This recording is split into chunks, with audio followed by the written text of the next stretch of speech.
আসসালামু আলাইকুম। হ্যালো সবাইকে। আশা করি সবাই অনেক ভালো আছেন। আলহামদুলিল্লাহ আমিও ভালো আছি। চলে আসলাম নতুন আরেকটা রেসিপি নিয়ে।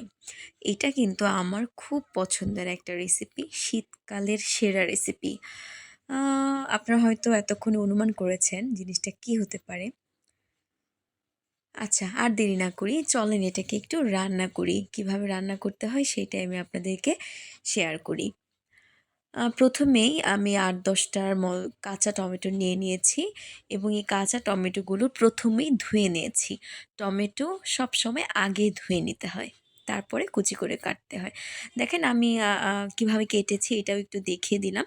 একটু মোটা, মোটা করে কেটেছি। তারপরে এটা ভাজার জন্য আমার লাগবে কাঁচামরিচ, শুকনা মরিচ, একটা পেঁয়াজ। আমি আ মাঝারি সাইজের একটা পেঁয়াজ নিয়েছি। ৪-৫ টা কাঁচামরিচ ফালি করে নিয়েছি। ৩ টা শুকনা মরিচ নিয়েছি। তারপর চুলায় একটা প্যান বসিয়ে দিলাম।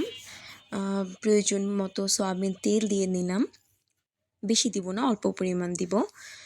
সয়াবিন তেলটা গরম হয়ে আসলে ৩ টা শুকনা মরিচ রেখেছিলাম। এই ৩ টা শুকনা মরিচ আমি একটু ভেজে নিব। কাঁচামরিচ যেহেতু দিচ্ছি আবার সেই সাথে শুকনা মরিচ দিচ্ছি। আপনারা অনেকে ভাবতে পারেন যে ২ টা মরিচ কেন একসাথে দিলাম? কাঁচা টমেটো তো আসলে টক হয়। আম একটু ঝাল, ঝাল হলে এই টমেটো ভাজিটা আসলে অনেক ভালো লাগে। এরপরে দিয়ে দিলাম কাঁচামরিচ ফালি এবং পেঁয়াজ কুচি। পেঁয়াজ কুচি এবং কাঁচামরিচ ফালি আমি একটু আ ব্রাউন বর্ণের করে ভেজে নিব। আর আপনারা হয়তো দেখতে পাচ্ছেন যে আসলে আমার তেলের পরিমাণটা অনেক কম। আমি একটু কম তেল ব্যবহার করি। এরপরে দিয়ে দিলাম কাঁচা টমেটো। এবার কাঁচা টমেটো আমি একটু নেড়ে চেড়ে নিব। আর এই টোটাল রান্নাটা আমি ঢেকে করব। কারণ এটা যদি ঢেকে না করি তাহলে সিদ্ধ হওয়ার একটা ব্যাপার থাকবে। তো সিদ্ধটা ভালো করে হওয়ার জন্য আমি পুরো রান্নাটাই আসলে ঢেকে করব। আর প্রথমে একটু নেড়েচেড়ে দিয়ে দিব। আর প্রথমে কিন্তু আমি লবণ দিব না। লবণ দিব একটু মিডল পর্যায়ে। এভাবে ২ মিনিটের মতো বেশ কিছুক্ষণ সময় আমি একটু নেড়ে নিব। নেড়ে নিলে পেঁয়াজ আর মরিচ একসাথে টুকটাক ভিতরে যা আছে একটু মিশে যাবে। এবার ঢেকে দিব। আর আমি আপনাদের চুলার হিটটা দেখিয়ে দিচ্ছি। মিডিয়াম টু লো হিটে আমি পুরো রান্নাটা করব। দেখিয়ে দেওয়ার কারণ হচ্ছে অনেকে হয়তো বুঝবে না, বেশি দিলে বেশি পুড়ে যাবে, আবার কম দিলে বেশি গলে, গলে যাবে। এটা একটা মিডিয়াম হিটে রান্না করতে হয়। এর মধ্যে আমি আবার ঢাকনাটা খুলে নিলাম। খুলে আমি আপনাদেরকে দেখিয়ে দিব যে কাঁচা টমেটো থেকে কিন্তু হালকা, হালকা একটু পানি বের হবে। মূলত এই পানিটা থেকেই টমেটোটা সিদ্ধ হবে। এভাবে বেশ কিছুক্ষণ সময় আমি আবার একটু নেড়েচেড়ে নিব। কাঁচা টমেটো ভাজিটা আসলে অনেকেই খায় না, বা কারা খেয়েছেন কিনা আমি জানি না। এটা কিন্তু আসলে অনেক মজার একটা খাবার। এটা আমার অনেক পছন্দ। আমি এরকম মানুষ দেখেছি যে আসলে কাঁচা টমেটো খায়নি। আমি শুনে অবাকও হয়েছিলাম। যাই হোক, আমি ঢাকনাটা আবার খুলে নিলাম। খুলে আমি আবার একটু নেড়েচেড়ে নিচ্ছি। আপনাদেরকে দেখিয়ে দিচ্ছি।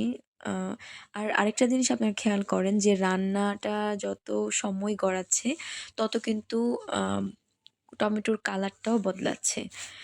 কালারটা ১ম একটু হালকা সবুজের মতো ছিল। এখন আবার একটু এটাকে কি কালার বলে? হালকা বাদামি, বাদামি বর্ণ হয়ে যাচ্ছে। রান্না শেষ হয়ে গেলে পুরো কালারটা চেঞ্জ হয়ে আসবে। এখন আমি লবণ দিয়ে দিচ্ছি। আমি এখানে ছোট চামচের ১ চামচ লবণ দিয়েছি। আগেই বলে রাখি, এই রান্নায় লবণের পরিমাণটা কিন্তু একটু বেশি লাগবে। যেহেতু টক রান্নায় একটু লবণটা বেশি লাগে।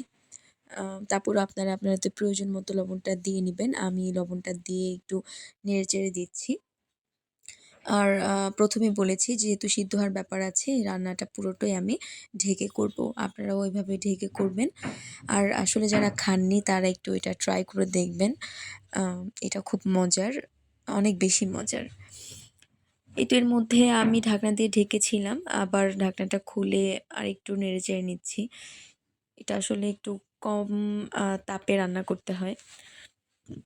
দেখেন এটা অনেকটা নরম হয়ে আসছে। কালারটা অনেক বদলে গিয়েছে এবং খুব সফট একটা মানে গার্নিশের মতো হয়েছে আরকি। আর এটা অনেক তুলতুলে হয়। খেতেও দারুণ মজা, টক লাগে, আর যদি একটু মরিচ দেন তাহলে ঝাল ঝাল লাগে। টক ঝালের কম্বিনেশনে খুব টেস্টি একটা খাবার।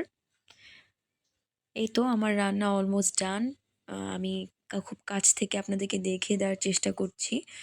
এই দেখেন অনেকটা মাখো, মাখো একটা ব্যাপার হয়ে এসছে। মাখনের মতো সফট হয়েছে। এই তো রান্না কিন্তু অলমোস্ট শেষ। এটা গরম ভাতে, রুটিতে, আমার আম্মুকে দেখেছি এটা রুটিতে খায়। আ আম্মুর কাছ থেকেই শিখেছি রুটিতে খাওয়া। এটা রুটি দিয়ে আসলে অনেক ভালো লাগে। আর ভাত দিয়েও তো অনেক বেশি ভালো লাগে। Thank you.